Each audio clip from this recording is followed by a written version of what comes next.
James, thank you so much for joining us. Glad to be here. Define disruption. What does it mean to you? It's a word that gets overused, I admit, but it's an important word. Disruption doesn't just mean that we're breaking things, although a lot of people think of it that way. Oh, we have a business and it's going to be disrupted or broken. But what we're really disrupting are the economics of business. We're changing how much money it takes to offer something new to the customer. We're changing how much money it takes to be in business, and that changes the kinds of things you can offer people. That's disruption, and it's overwhelmingly positive. Okay. What are the kind of leadership challenges that disruption poses? If you think about who is in the leadership role today, in the C-suite, these are people who got where they are because they are very good at doing what your company used to do for 20, 30 years in some cases. And so their mindset is stuck.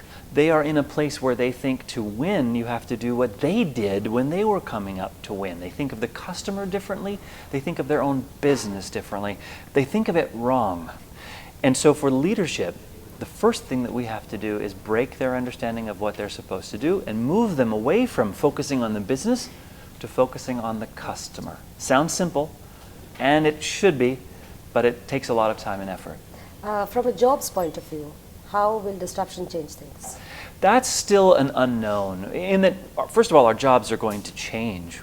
The jobs that were routine and simple are going to be more complicated, more strategic, and that's certainly happening in the IT world. People who used to just come, sit at a computer and code for hours are now being asked to put themselves in the shoes of the customer for whom they're developing that experience. That's a new skill for them. So the jobs themselves change. The real challenge is, do we have the training for that? And what happens to the people who were doing those jobs where they just repeated themselves over and over and over if they can't keep up? So there are some significant job questions yet to be asked. However, we don't really have the power to stop digital. So better that we retrain ourselves to participate. So digital or technology, what follows the other? So I like to use the word digital only because it ends up focusing on innovation more than using the word technology. There is plenty of technology in digital, and not every technology, however, allows for the kinds of benefits that digital, the way I'm using it, promises. So I use the word, but whatever word you use, it doesn't matter. You need to think of technology as a way to change the economics of your business. If you want to call that digital like I do, great, but just go change the business. Okay. So far technology has been used to provide solutions for known problems. How do you see this changing for unknown problems or unknown needs? That's an interesting way to look at it, because I would say it slightly differently, but it's related. It's not just that technology has been used to solve known problems. It's been used to do old solutions to problems in new ways, maybe faster technological ways, and that's good. That's a good first step. The next step is to find completely new problems, completely new things to do, and develop the technologies that help you do those things. That's where it gets complicated. Like I say, it needs to get strategic. More people have to be thinking about the business rather than just applying the technology. And so I do fear that a lot of people aren't there yet, and those are the ones that will wake up someday and find that Uber has walked into their business.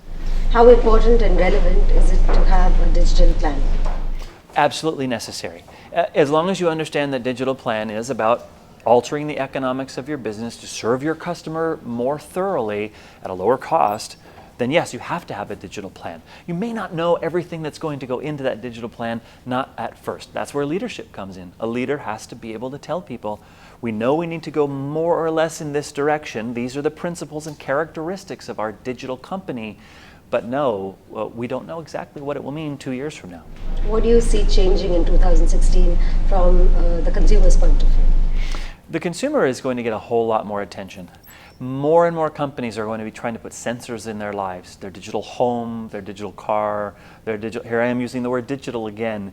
And the goal will be not just to give them new services, it will be to learn from them, to get data from those sensors so that you can put that data in an analytics engine and use that engine to generate new insight to figure out what they want next. That point about not knowing what you're going to do 2 years from now in your digital plan, the data will help you figure out.